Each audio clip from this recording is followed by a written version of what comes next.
Good afternoon. Yes, sir. Good afternoon, Sir Winnie Epoy. This is May po, customer service of Gauto Product.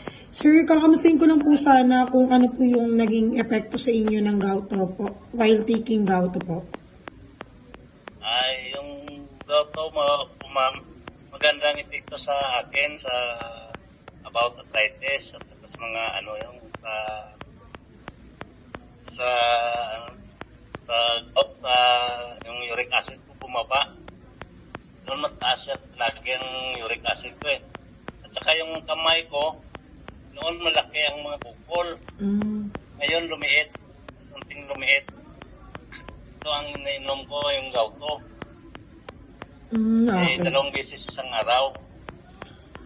Sa umaga at saka gabi. Tapos kumain 20 minutes.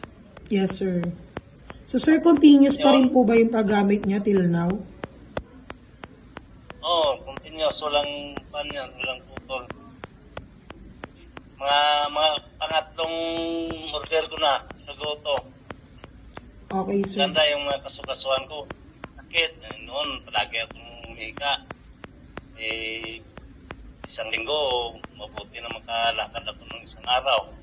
Ngayon, wala na, tuloy-tuloy na. Pero ngayon, sir, dire-diretso na po, naglalakad na kayo ng maayos. Oo, wala nang problema. Opo, sir. Kahit kunting handam ko sa sakit, wala na. Opo. Basta, sir, yung Gauto po yung pinakita nyo kanina is continuous nyo lang po yung pag-take po niyan, sir.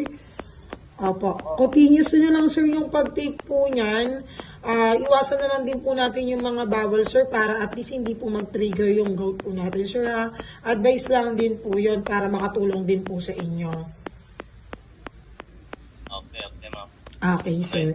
So, sir, thank you for accommodating my call. Okay, yes po.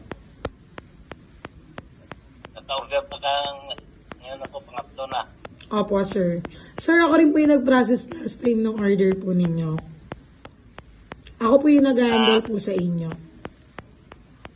Ay, Opo. maganda talagang Gauto.